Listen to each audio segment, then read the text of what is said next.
तो सुमित, मैं आपसे ही शुरुआत कर दूं कि सुप्रीम कोर्ट की इस टिप्पणी को आप कैसे ले रहे हैं। एक बार फिर मतलब तल्खी दिखाई है, उन्होंने ये नहीं कहा है, मैं साफ कर दूं इस बात को, वो कह रहे हैं कि हम ये नहीं कह रहे हैं कि इस पर बैन लगा दीजिए, ये कोई उपाय नहीं है, लेकिन वो कह रहे हैं कि इस पर एक बेहतर, साफ, क्लियर अंडरस्टैंडिंग और रेगुलेशन होनी चाहिए। विपिन जी बिल्कुल सही बात बोली है सुप्रीम कोर्ट ने। इनफैक्ट इंडस्ट्री भी सालों साल से ही बात बोल रही है कि क्लैरिटी दीजिए। आपको जो रेगुलेशन लेके आना है लेके आइए, बट क्लैरिटी दीजिए, बिकॉज जो बिजनेस होता है, जो ऑपरेट कर रहा है कंट्री में, उनको क्लैरिटी चाहिए होती है।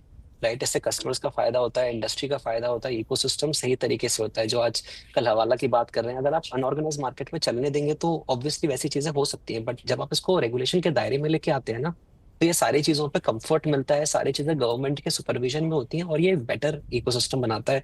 तो मैं तो बिल्कुल काफी सहमत हूँ। इनफैक्ट 2013 से इस पे कमेंट आए जा रहे हैं कि क्रिप्टो ट्रेडिंग रिस्की है। हम समझते हैं रिस्की है, बट आप रेगुलेशन जब आएगी तो ये सारी चीजें सॉल्व हो सकती हैं। Regulation is the solution. अब जो भी रेगुलेशन आएंगी, दुनिया में इतनी सारी कंट्रीज हैं, सब रेगुलेट कर रहे हैं। ऐसा कोई बहुत डिफिकल्ट या इम्पॉसिबल चीज नहीं है। आई थिंक बहुत सारी लर्निंग्स हैं हमारे पास, तो रेगुलेशन पे काम करना चाहिए, उससे बहुत सारे प्रॉब्लम सॉल्व होंगी। और मेरा भी ये काफी स्ट्रांगली मानना है। इनफैक्ट 3-4 साल से मैं सारे इंडस्ट्री के जो प्लेयर्स हैं, सब लोग यही बोल रहे हैं कि रेगुलेशन इज द सोल्यूशन। तो सुप्रीम कोर्ट का जो कहना है वो 100% सटीक है, ये कहना चाहता हूँ। ठीक है, आप कह रहे हैं कि सुप्रीम कोर्ट सही कह रहा है। अजीत साहब, फिर रेगुलेशन के लिए या एक प्रॉपर रेगुलेशन के लिए एक विल क्यों नहीं दिखती, या कुछ ऐसा आता हुआ क्यों नहीं दिखता हमको? हम बस एक हमारा स्टैंड है कि भाई इसको एक इंटरनेशनल लेवल पे रेगुलेट किया, जो कि गलत भी नहीं है, क्योंकि ये सिर्फ हमारे देश का मामला तो है नहीं। इसमें कोई बाउंड्रीज भी काम नहीं करती है, क्योंकि सब कुछ डिजिटल है, इलेक्ट्रॉनिक है। लेकिन किस तरह के रेगुलेशन के आने से फर्क पड़ेगा, और कोई रेगुलेशन क्यों नहीं है, जैसा सुमित भी कह रहे हैं कि वो आएगा तो बेहतर होगा? देखिए, यदि हम कोई भी टेक्नोलॉजिकल इनोवेशन देखें, जैसे कि ई कॉमर्स हो गया, ऐप बेस्ड टैक्सी हो गई, सोशल मीडिया हो गया, तो इंडिया में यह देखा गया है कि हम काफी हद तक हिचकिचाते हैं।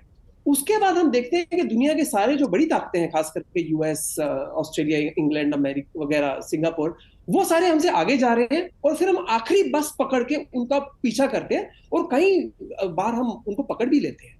यहां पर भी वही बात हो रही है कि हम लोग हाँ नहीं कह रहे, हम लोग ना नहीं कह रहे।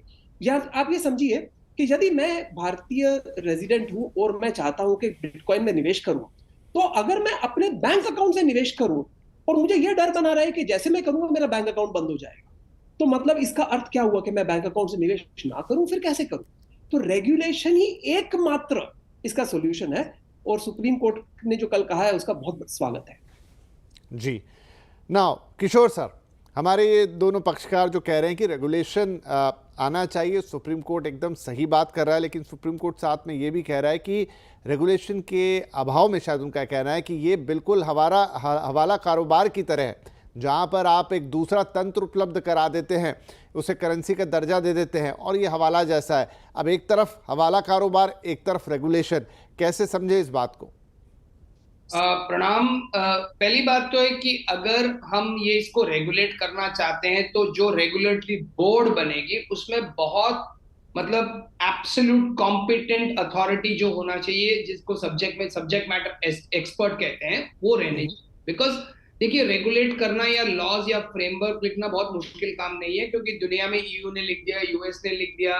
There is something called as mica, जो बोलते हैं क्रिप्टो एसेट्स के लिए रेगुलेशन। ये करना बहुत मुश्किल नहीं है। मगर ये प्रॉब्लम क्या है इसमें, ये जो ब्लॉकचेन टेक्नोलॉजी है और ये जो सिस्टम से जनरेट होता है, इसमें हवाला बंद करना इतना इजी भी नहीं होगा, क्योंकि मैं आपके अकाउंट से ट्रेड कर सकता हूं, आप क्योंकि ये करेंसी हो जाती है। मैं आपको एक साधारण सा एग्जांपल दे देता हूं। आज रियल एस्टेट का एक रेगुलेटर है रेरा, ओके। मगर आप और हम ये एकदम खुल्लम खुल्ली जानते हैं कि रियल एस्टेट में कैश चलता है। दुनिया भर में, देश भर में सबको मालूम है ये चल रहा है और चलते रहेगा। तो अगर रेगुलेट करना चाहते हो, हर चीज आप रेगुलेट नहीं कर पाओगे। बल्कि मैं ये मानता हूं कि सुप्रीम कोर्ट का जो डायरेक्शन है वो सही है कि हमें रेगुलेट करना चाहिए। और हमने एक फ्लैट टैक्स सिस्टम इसमें किया, सेक्शन 47A में जो 2 में सब सेक्शन में हमने किया है, हमने एक 30% का फ्लैट लगा दिया। ये जब गवर्नमेंट एक फ्लैट टैक्सेशन स्लैब में जाती है, तो उसका मतलब कि हमें अभी तक पता नहीं क्या होने वाला है। पहले तो गवर्नमेंट एक 3 या 5 साल पहले ये बोलती थी कि ये बैंड है, ये इलीगल है। उसके बाद इन्होंने रेगुलेशन का बात किया। तो इसमें रेगुलेटर बनना चाहिए। इस रेगुलेटर का जो अथॉरिटी वो कॉम्पिटेंट रहना चाहिए, और बहुत एजिलिटी का हिंदी शब्द मुझे मालूम नहीं है, मतलब डायनामिक होना चाहिए, जहां दुनिया में जो भी टेक्नोलॉजिकल एडवांसमेंट आए उसके हिसाब से मूव करना चाहिए। बल्कि हमारे रेगुलेटर कई बार ये समझ नहीं पाते कि ग्राउंड रियलिटी क्या है और एक्चुअल क्या है, और बहुत स्लो मूव करते हैं। क्रिप्टो ऐसी एक टेक्नोलॉजिकल चीज है जिसमें अगर आप एडवांसमेंट और एजिलिटी नहीं रखोगे तो आप बहुत पीछे रह जाओगे। दुनिया में सब कंट्री आज रेगुलेटर चालू कर चुके हैं, इंडिया अभी तक सोच रही है।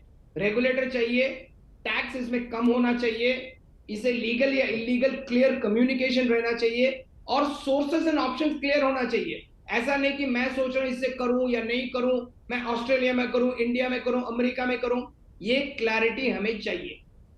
जी, तो हमारे तीनों ही मेहमान कह रहे हैं, पक्ष विपक्ष दोनों ही, कि हाँ, मतलब सुप्रीम कोर्ट की बात यहाँ पर सही लग रही है कि इस पर एक क्लैरिटी चाहिए और एक रेगुलेटर भी चाहिए।